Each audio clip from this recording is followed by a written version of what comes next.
From the center of the universe, Toronto, Ontario, Canada, this is the SDM Show with your host, Rob Cairns. The SDM Show focuses on business, life, productivity, digital marketing, WordPress, and more. Sit back, relax, grab your favorite drink, and enjoy the show. Here is Rob. Hey everybody, Rob Cairns here. And today I'm here with Copywriting with Todd Jones, and Todd joins me in his bi-weekly segment to talk about what to charge as a copywriter.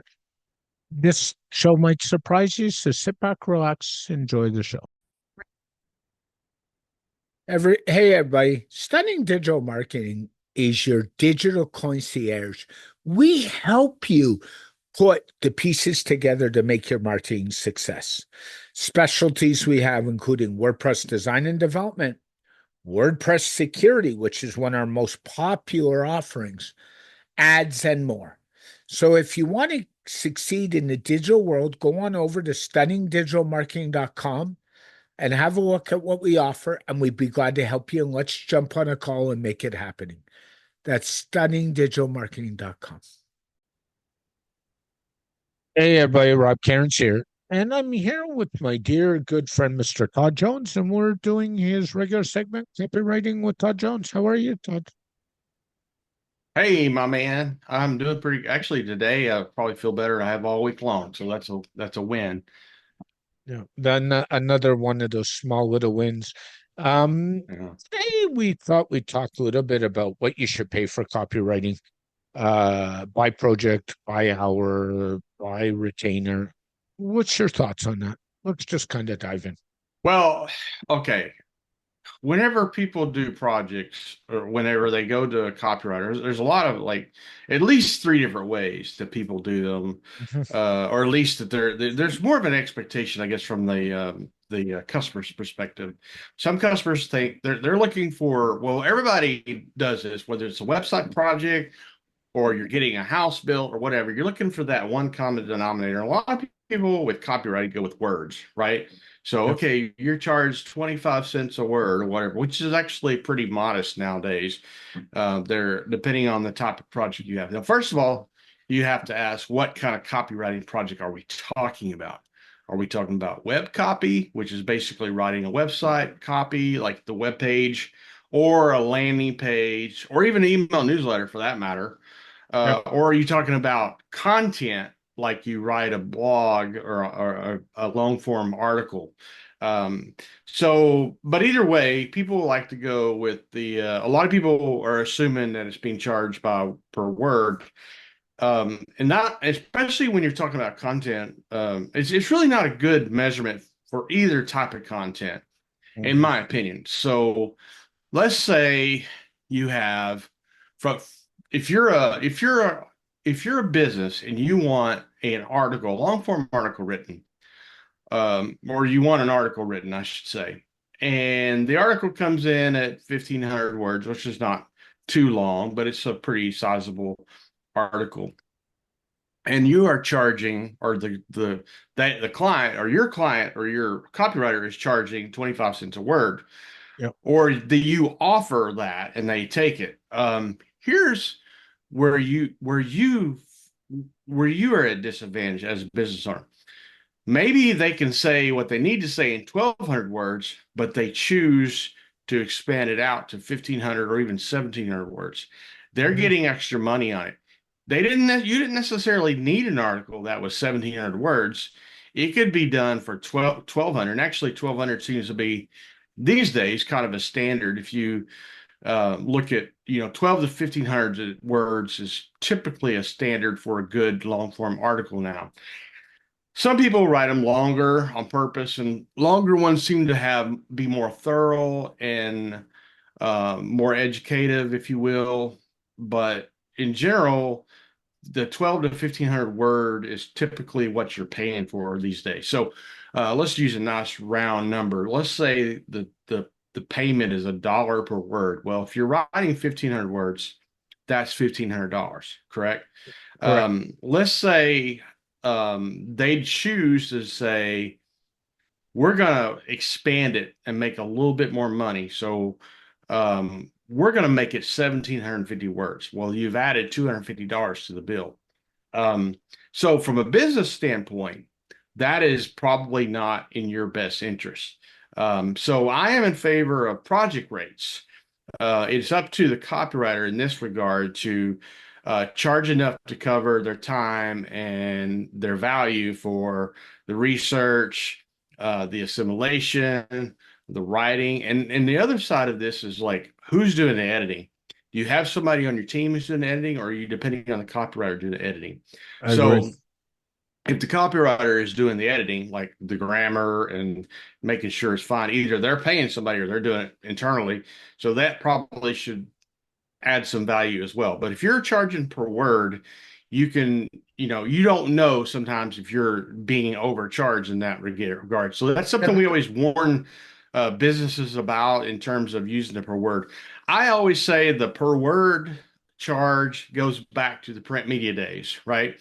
So in the era of newspapers where your columns are really small and you can only print 300 words, um, say the writer turns in a 500-word article, the editor narrows it down to 300. The editor is paying that writer for 300 words. Can I jump in for But a minute and add sure, something? absolutely. So the other way I look at this is when you're paying projects, and you started this off by saying copywriting or other things. For example, Mhm. a Yeah. web project's very, very similar. I don't like, as somebody who does projects, charging by the hour or by the piece, because I think that undervalues what I do. And I always say Sure. to people, if you want to pay by the word or by the hour, go find some cheap copywriter and go do it. Because what they're Right. missing is you're paying that copywriter for their expertise. And expertise comes with a cost that's not an hourly cost. You're paying that copywriter for results. That is Mhm. not an hourly cost. That is a long-term Yeah. project cost. So I don't think paying for little pieces is a good idea. I think a copywriter is better off quoting a whole project and saying, here you go. And when they question it, say, well, it's also for expertise, right? Yeah, and you're looking at it from the copywriter's perspective on that, which I agree with, obviously. But by the way, that sounds like a good podcast episode right there with what you just Yeah. brought up, and maybe that'll be our next one. But for sure, business owners, I understand having a business myself. It's a solo, but I do understand. We Mm-hmm. want to get the best deal we can get. Yep. So we sometimes default to the least expensive. Mm-hmm. That's not always the best thing to do. We know that, right? I know. Whether it's your website security Yep. or your website build, Yep. you usually get better quality when you pay more. The same is true in content and copy. Now, I have been saying not silently, but privately to friends that the creative services have become a commodity in general. So Yep. all this stuff that you and I and Ryan and Devender and Paul and all of our friends do, it's becoming a commodity. I would And agree. it's a sad thing, really, but it is becoming a commodity. So, but you brought up something that I think we will talk about in the next episode is skill and expertise. That value is baked into the rate you're getting as a business owner for a copywriting project. So, you can backfire if you're trying to charge. If you come to a copywriter, I want to pay you 25 cents a word or whatever Mm-hmm. your rate is. Now, technically, the copywriter should be telling you what their rate is, right? If Correct. if they're accepting whatever you're saying, you're probably getting a lower skilled, less experienced copywriter, most likely. Correct. Now that may be what you need. Small businesses don't need the top of the line. They don't need, these high-end direct response copywriters. But they do need somebody who's been around the block.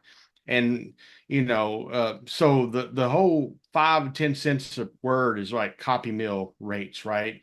Yeah. It's people fresh off the boat using the term metaphorically. I'll give you another example around that. My brother, who I've talked very Oh, publicly and privately about, he's is a a great writer. writer.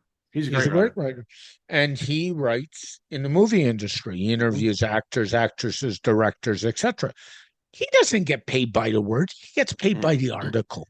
Sure. That's and yes, it's very similar because it's writing, but it's not traditional copywriting. It's more analyzing what a what a what an actor did or what an actress did. Okay, so the media publication who publishes one of his articles, and I've seen them online, Yep. what they're getting is not just the words he put on the page. He has to connect with the celebrity because he interviews celebrities, and that's not easy to do, right? You got to be in the right circle to do that. You The got to way they connect. the way they do that typically is they have a PR manager. And I'll tell you the dirty Sure. little secret, and he'll tell you this. The Canadian PR companies have no money. He works for a US company. Uh, And I wonder why, because they're the ones who have all the dollars. And they do that, but sometimes it's all relationships. Like, for example, my brother's got a relationship with the producer who produces the X-Men series. A lot of that's been right. done out in Vancouver. You get in the industry so long, you get these relationships, and it's like any other business. It's like what you But do, it's like what I do. let's compare him to somebody who's new to the industry. They Yep. don't have those relationships. So how long has Yes. your brother been doing it? 20 years, 30 At, years? at least, at Okay. least. Yeah. So he's got 20 years of experience, which means he had 20 years of relationships. Hmm. So number two, he's got to actually do the interview. So I don't know if he does it on location, if he has to go to them A lot of them are or A lot of them are Zoom calls. He did okay. one yesterday from the cottage before he came home, for example. So a lot of them are Zoom. The Yep. premium for Zoom is not free. You and I know that. So he Yep. has to pay for that. That's a business expense. Then he has to probably transcribes the article. These days, it's easier to do than it used to be. He probably transcribes the article. Again, not free. At least it costs your labor to do it. Then he goes through it and he has to decide what he's going to put in the article. I Yep. mean, he is not some kind of computerized robot that spits out words. There's a Hmm. lot of labor that goes into having an article with, Yep. say, what's the guy who plays Wolverine? I'm Yeah, I drawing a know. blank right I now, but know. say he So am I. interviews him.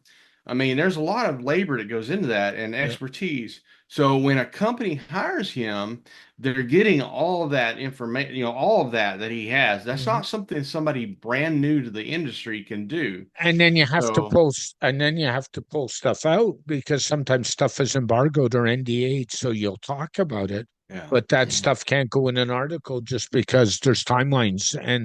And sometimes he'll even write an article which will not be allowed to drop for 2 weeks because it's NDA'd or embargoed too. So there's all kinds of factors. And the point I'm making is you don't get there unless you have a level of expertise, and you got to pay for that expertise, is what I'm Yeah.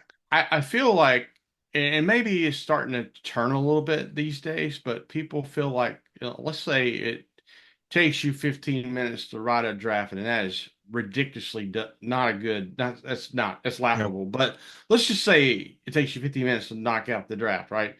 Well, I feel like the companies think that we're paying for 15 minutes, so it should cost, I know. 15 minutes of an hour. No, you're paying for because your writer is likely a business owner, a solo business owner. Hmm. So they have expenses they have time. Yep. But you forget, I think businesses can forget, and this is why I'm cautioning, this is why it doesn't cost, it's not cheap. It takes time, it takes expertise, like your brother has now, lots of expertise in the field. Yeah, Preparation time. preparation. It takes time to do it. You might actually sit down and knock it out the first draft in 15, 20 minutes, Very rarely. but you're revising, you're changing, you're editing. Yeah, it is very rare, but I tell people typically the articles I do at Main WP work out to about 4 hours Yep. approximately, Yep. from start to finish, concept to completion. And sometimes they're longer, sometimes they're less, but in general. And when you look at Andy Crestodina's blogging survey, that's pretty much what you see. The average is about 4 hours for a. So if you wonder, like, okay, why am I paying so much? I have known people to pay $1 a word. In Yeah. fact, if you go to Maddie Osmond's website right now and you're not a regular customer and you sign up for a blog post, that's what you're going to pay, a Mhm. dollar an hour. And her team have proven their worth time and again. So you're going to pay $1 an hour. Now they may have they have retainers, like if you're a ongoing customer, but that, and now she's also paying, she's charging for the sake of a team. She's got a team, right? Yep. But I have known people to get paid. I have never gotten paid $1 per word, but I typically go with a per project rate. Per hour is not a good thing either. Again, you can milk your writer can milk that to try to get more money, just like they can milk adding words to an article that doesn't need extra words to it. One of the Yep. examples I like to see tell about what people, and you don't see it so much anymore, but if you think about, okay, how can I get to, if you're like, well, I can't get 1,200 words.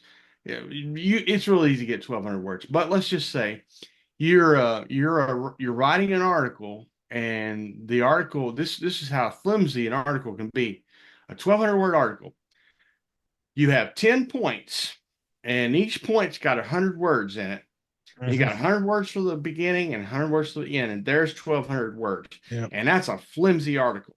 Now, sometimes you can do that in jest, and it can be creative and funny, like I did the one for my 52nd birthday, which was on Mhm. LinkedIn. I don't know how Yep. long that one was, but you can do stuff like that, and I don't have a problem with that. But sometimes I have seen people previously write flimsy articles by coming up with 10, 12 things and then writing approximately 100, 200 words for it. And often those points are overlap each other. It's like that wasn't a necessary point because you said it there. Yep. So And I some. choose personally as a copywriter to charge by the project. Now I have an estimate about what I think per piece of content or whatever, because it's up to me to estimate the value that I give and the Mhm. time it will take me to do said article for the customer. Does that make There's sense? the magic words, time and value. And the Yeah. other problem Expertise. is, yeah, and agreed. And the other problem is when you charge by the word, there's an incentive for the copywriter to pad it Uh-huh. with extra words and be Exactly. unethical. And that's not ethical as far as Yeah. I'm. When you charge by word, or when they charge by word or by per hour, you're right. There is incentive to milk it to get more money. And so a flat fee based on all the variables that are intended is a better way to do it. But most businesses, and there's a company organization called uh, Association of Writers, AWAI, and I can't remember what it stands for, American Okay. Writers Association International or something like that. Our Association of Writers, and I forget what it stands for. They put out every year a PDF with writing rates, basically copywriting. They call it copywriting rates. Yeah. If you're sitting there trying to figure out, because I really think businesses sometimes, and I've worked with businesses from different angles and different types of projects, often don't know, like, really sit down and calculate what it should cost them to get a website built, get security for the website, get social media projects, whatever. Um, Download that AWAI, and they'll put a new one out in 25, I'm sure, and it will give you the, the kind of the median or the average rates of Mhm. for different types of projects. So you get an idea, and this is a range, right? Yeah. Landing page could be from $500 to $2,500. That's a big range. But if somebody's coming in and say, I'll write a landing page for $100, you know that you're not getting a good deal. That they're probably gonna, they're completely underestimating the value of the page and probably won't do a very good job. True. So, if you're talking about a landing page, you probably shouldn't be uh, paying less than $500 for one single landing page. True. If it's True. a long sales page, it probably should be at least 1,000 or more. And So if you get that AWAI rates guide, and by the way, most of the writers in other countries will use American rates We'll anymore, we'll and find I don't blame them. we'll find a link to the guide and we'll put it in the show notes. Yeah, and I Todd, think you get an idea of the range, just like anything else. You need a range for the yep. copy project, and so you're not completely blown away and Mhm. scrambling to go to some copy mill, company or Yep. platform to get Yep. cheap rates. Todd, as always, thanks for sharing your insights. Go to copyflight.com to support Todd, to see everything he's doing. You can follow and harass him on Twitter or X if you choose to. I'm sure he's there. The LinkedIn only place I allow harassment is X. is X. Yep. And thanks again, Todd. You have an amazing day, my friend. Be well. Thank you. Thank you very much for listening to the STM Show. The STM Show is brought to you by Stunning Digital Marketing, your digital concierge. For all your digital marketing needs, especially WordPress security, jump on over to stunningdigitalmarketing.com and let's help you put the pieces together and make your business succeed in the marketing realm. That's stunningdigitalmarketing.com. A very special thank you to Todd Jones for joining me on this edition of the SDM Show. This podcast is dedicated to my late father, Bruce Cairns. Dad, I love you. I miss you very much. And thanks for all the inspiration over the years and your caring, your understanding, and helping me grow as an individual. Thank you, Dad.